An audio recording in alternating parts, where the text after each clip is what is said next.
স্ক্রিনে যে মানুষটিকে দেখতেছেন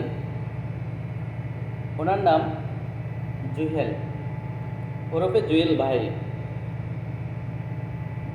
এই মানুষটিকে নিয়ে কোথাকার একটা রাস্তার ছেলে টোকায় অনেকগুলো কথা বলতেছে।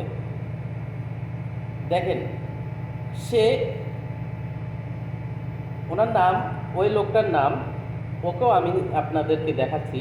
এই যে দেখেন, ওর নাম হচ্ছে বিল্লাল। সে, তারপরে যেটা আমি আগে দিই, সে আগে একজন চা বিক্রেতা ছিলেন। চা বিক্রেতার পাশাপাশি সে কন্টেন্ট তৈরি করতে করতে তার ভিডিও ভাইরাল হয়েছে। সে সুন্দর কন্টেন্ট তৈরি করে। তার আইডিতে বিশেষ করে লম্বা সময় একটা চলে যাওয়ার পরে তার আইডিতে একটা প্রবলেম হয়েছে। প্রবলেম হওয়ার পরে সেই ব্যাপারটা নিয়ে এই জুয়েল ভাই ক্লিয়ার কাট করে ওর ভক্তবিন্দুদেরকে সহ আমাদের সবাইকে জানিয়ে দিয়েছে যে বিল্লাল সে কন্টেন্ট জগতে আসবে কি আসবে না, তখন জানিয়ে দিয়েছিলেন। এখন এই আমার বড় ভাই জুয়েল ভাই, উনি সবসময়, আপনারা হয়তো যারা জুয়েল ভাইকে অনুসরণ করেন বা যারা জুয়েল ভাইকে দেখেন, জুয়েল ভাই দেখবেন উনি সবসময় সত্যকে সত্য, মিথ্যাকে মিথ্যা বলতে পছন্দ করেন।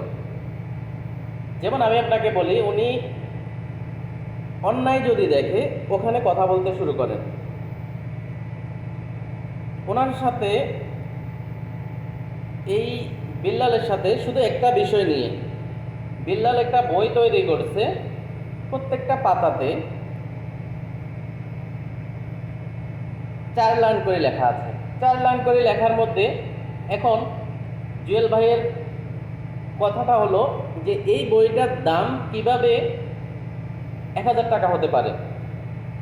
উনি হাদিসের বই বা কোরআন শরীফের বই বলছে, ওটা তো দামও তো হচ্ছে যে 3 থেকে 400 টাকা, তাও ভালো কোয়ালিটিরটা। কথাটা বোঝার চেষ্টা করবেন, তাও ভালো কোয়ালিটিটা 3 থেকে 400 টাকা।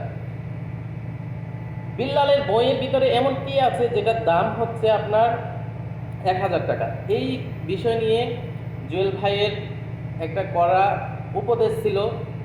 যেহেতু জুয়েল ভাই বিল্লালকে খুব পছন্দ করে, বিল্লালকে এখনও আমি দেখি নাই জুয়েল ভাই বিল্লালকে খারাপ ভাষায় কোনো কিছু বলতে। সুন্দরভাবে জুয়েল ভাই বিল্লালকে বুঝিয়ে দিয়েছে, তোমাকে আমি ভালোবাসি, তুমি মানবিক কাজে এগিয়ে আসো, মানবিক কাজেই থাকো, তোমাকে আমি আরও সাপোর্ট করব, আরও ভালোবাসবো।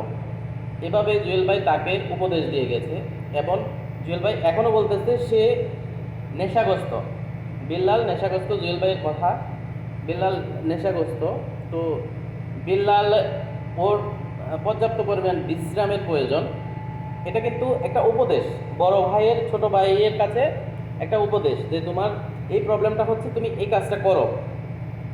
এটা আমি তো জুয়েল ভাইয়ের খারাপ কোনো কিছু দেখতেছি না। এ নিয়ে ওই কুলাঙ্গারের বা ওই ছোট লোকের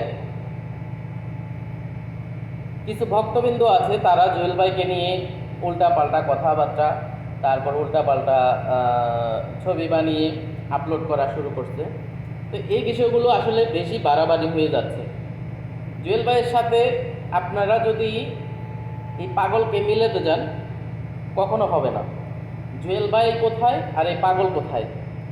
তো আমি আমার ভাই এবং বন্ধু সকলকে বলবো, আপনারা অবশ্যই এই বিল্লাল নামক টোকাইকে বয়কট করার প্রয়োজন। সবাই আমরা একটা ডাক দেই, এই বিল্লালকে আমরা বয়কট করি। সবাই ভালো থাকবেন, সুস্থ থাকবেন।